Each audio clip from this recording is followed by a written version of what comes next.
कल से ही आप लोगों के घरों में ब्राह्मणों का जीवना आपके द्वारा प्रारंभ हो गया होगा, जिमाना। एक चीज आप लोग नोट कर लीजिए, अग्नि पुराण में से बता रहा हूं, गलती से भी ये गलती मत कर देना, गलती से भी ये गलती मत कर देना। ब्राह्मण के उस भोजन में दो चीजें मत रखना।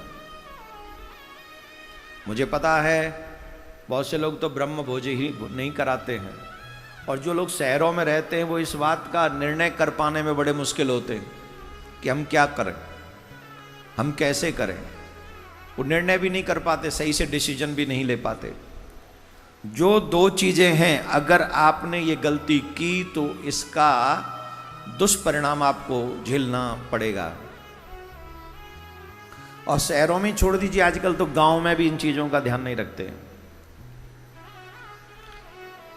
श्राद्ध पक्ष में ब्राह्मण के भोजन में दो चीजें नहीं होनी चाहिए। पहली, जिसे हम लोग हमारे ब्रज में उसे काशी फल कहते हैं।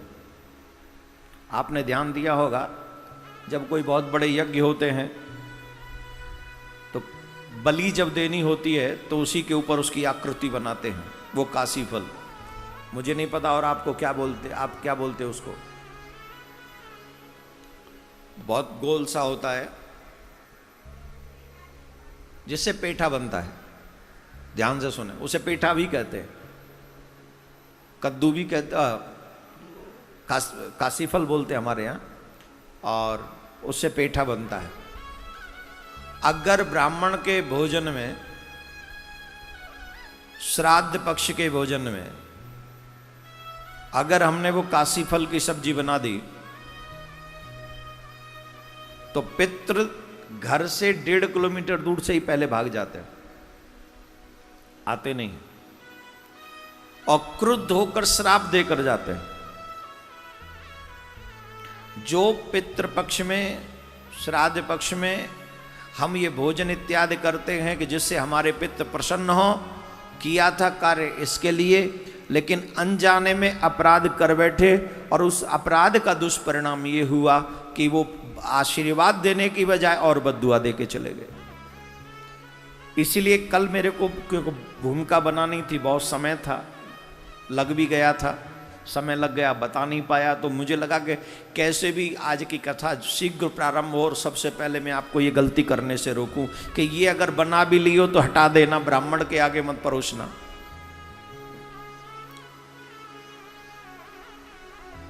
और जो लोग अभी सुन रहे हैं, जिनके घर में आज ब्राह्मण भोजन होने वाला है, एक और चीज सुन लीजिए, इस अपराध से भी बचना है। भैंस के दूध से गाय को खीर नहीं बननी चाहिए। भैंस के दूध से ब्राह्मण भोजन के लिए खीर कम से कम श्राद्ध पक्ष में नहीं बननी चाहिए। प्रश्न उठता है क्यों? प्रश्न उठता है क्यों? इसलिए यमराज की सवारी का नाम बताइए, जोर से बोलिए। भैंसा, उसकी मां का नाम क्या हुआ? जब कोई भी आत्मा को पितृलोक में ले जाया जाता है तो यमराज भैंसे पे सवार होकर उन पितरों के सामने, पितरों के जो इष्ट हैं उनके सामने पहुंचते हैं, और पितृ लोग उन्हें हाथ जोड़ के पूछते हैं, यमराज आप कैसे पधारे? यमराज उन्हें हाथ जोड़कर प्रणाम करते हैं, मैं आपको नमस्कार करता हूं, आपके पास एक प्रार्थना लेकर आया हूं। बोले क्या कहना चाहते हो? आप कहो कि ये जिसकी सवारी में करता हूं वो भैंसा है। आप ये अपने सभी पितृलोक में सभी आत्माओं से एक बात कह दें कि कोई भी आत्मा मेरे भैंसे की मां के दूध से बनी हुई खीर को स्वीकार न करे, क्योंकि इससे मेरे इस सवारी को कष्ट होता है, भैंसे को कष्ट होता है। तो इसलिए आप अगर निवेदन कर देंगे तो कोई भी उसको स्वीकार नहीं करेगा। तो वो वचन देते हैं एवमस्तु, ऐसा ही हो। इसलिए कभी भी पितरों के भोजन में भैंस की दूध की खीर मत बनाइएगा, अभी से नोट कर लो। और कईयों के तो बन गई होगी आज, मैं यकीन से कह रहा हूं कईयों की बन गई होगी, लेकिन जिनकी बन गई है वो ब्राह्मण को मत परोस देना। बाजार से लाई हुई कोई मिठाई जिसमें दूध इन्वॉल्व हो, वैसे तो बाजार से लाई गई कोई मिठाई नहीं परोसनी चाहिए श्राद्ध पक्ष में। अपने पितरों के भोजन में क्या करें, बोले अपने ही घर में बनाओ, चाहे हलवा ही बना लो। कई मिठाइयां माता बनाना जानती हैं अपने हाथ से, हलवा तो कोई भी बना लेगा, उस हलवा में दूध का प्रयोग नहीं होता है। अगर दूध की भी कोई मिठाई बनानी है या खीर भी बनानी है तो आपको विश्वास होना चाहिए कि वो गाय के दूध के ही है। शहरों में आप लोग दूध मंगाते हैं, कौन ले आए कैसे ले आए नहीं पता। कई बार तो हमारे मिल्कमैन भी बहुत अच्छे होते हैं, वो कहते शुद्ध गाय का है और वो शुद्ध भैंस का ही होता है। जिसको वो कहते हैं शुद्ध गाय का है वही शुद्ध भैंस का होता है। और गजब की बात तो यह है कि रहने वालों को, पीने वालों को ये पता ही नहीं कि गाय का है कि भैंस का है। आप कहो तो मैं बताऊं, मुझे पता है गाय के भैंस के दूध में अंतर क्या है। बताऊं, कौन कौन जानता है?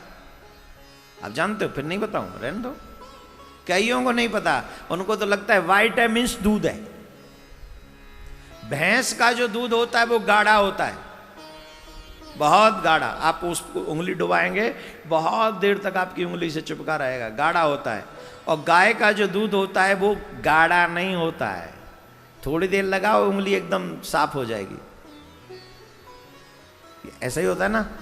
किस किस के घर में गाय है? गाय रखा करो।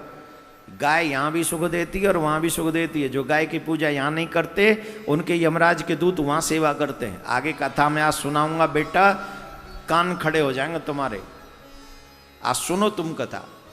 तो खैर मैं आप सबको ये बता रहा था कि आप लोग सभी न तो भैंस के दूध की खीर ब्राह्मणों को परोसें, बाजार की लाई हुई मिठाई ब्राह्मणों को न परोसें, काशी फल की सब्जी जिसे पेठा कहते हैं वो न ब्राह्मणों को परोसें, सीधा जो नमक होता है वो नमक न दें उन्हें, अचार न दें उन्हें। समझ लीजिए, ब्राह्मण के भोजन में अचार मत दीजिए, मिर्च मत दीजिए, नमक मत दीजिए अलग से। जो सब्जियों में बन गई वही दे दीजिए बस। और कई ब्राह्मण देवता, हे ब्राह्मण देवताओं आपके हाथ जोड़ूं, श्राद्ध पक्ष में जीभ पे कंट्रोल करके भजन बढ़ा के चकाचक जजमानों का और सभी का कल्याण करने के लिए प्रार्थना करो। जीव तो बहुत चलेगी और भी बहुत दिन चलेगी, लेकिन अलग से नमक मांगना, अलग से मिर्च मांगना, अचार मांगना, ये पितरों को दुख देना। इसलिए सभी ब्राह्मण देवताओं को भी मैं उनके श्री चरणों में नमन करता हूं जो भोजन करने जाते हैं। और आप सब भी जितने जजमान लोग हैं, जिनके घरों में, जजमान क्या, सभी पितरों की सेवा करने के लिए हम लोग प्रयासरत रहते हैं। तो आप सब से मेरी ये आग्रह है, प्रार्थना है, अगर चाहते हैं आपके पितर आप पर प्रसन्न रहें तो इन चीज़ों का स्पेशली ध्यान रखिए। बोलो राधे राधे। देखो धीरे बोल रहे हो आप धीरे बोल रहे हो, मेरा मूड ऑफ हो जाएगा। तो इस बात को समझ में आ गया आपके में? समझ लिया? तो ये गलती पितृपक्ष में मत करना।